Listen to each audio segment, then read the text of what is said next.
or worse than if you were a reserve? Or no difference. No difference. Everybody's treated. The only area really wherein the differential can be important is as you progress and you're promoted. You may be promoted to, let's say, major. That initial promotion to major will be as a reserve officer, and your regular Army commission will follow up later on, as far as that's concerned. Why is that? That's just the way it's always been as far as the service were concerned. During the Second World War, we would see general officers who would be reduced in rank, and when they were reduced in rank, they went back to their permanent rank, which very often could have been colonel or something like that. This was one of the things with General MacArthur, of course, when he was first a 4-star general.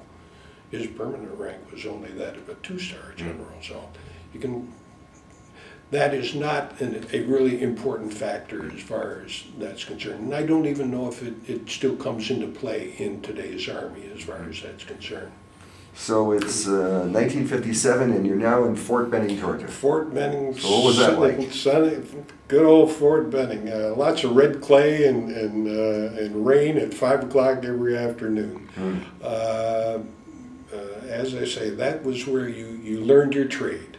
You learned how to maneuver men. You learned tactics. You learned how a squad operated, how a platoon operated, how the interplay of a company would work, and you got a very, very good grounding as far as that was concerned. And that course ran for about 5 months, as I recall. So you got a real good grounding, a lot of weapons training, a lot of demonstrations of the firepower of an infantry unit as far as that concerned.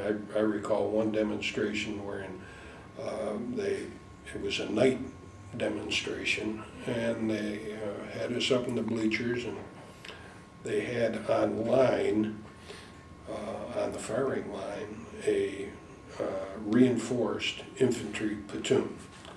And they started it off with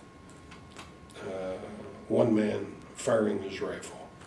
And they all used tracers. So here you are at night and you see this lone shot going out with a tracer. And then they put together a section, 2 men, or maybe with a machine gun.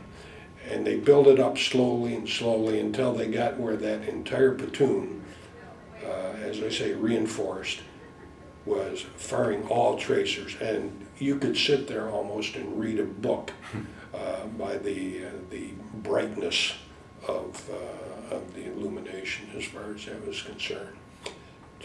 So, and I would presume you're doing a lot of stuff maybe where you're actually bivouacking out in the field and yeah, some, not as much. It was more academic type work, and seeing what weapons, what various weapons could do, and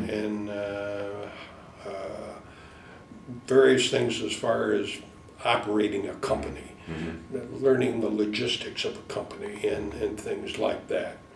And it may seem like a very, very simple thing, but actually it got pretty involved, and you have to realize that an infantry company is probably the smallest unit that could be completely separate and operate on its own.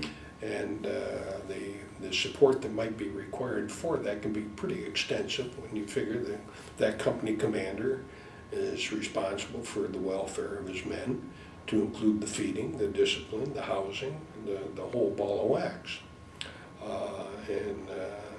That's quite a responsibility. So you have like the company would always have a company sergeant too. So you're relying on that person a lot too. Oh yeah, you learn quite early on in an Army career that the backbone of the United States Army is not the officers' corps, but rather the enlisted non-coms.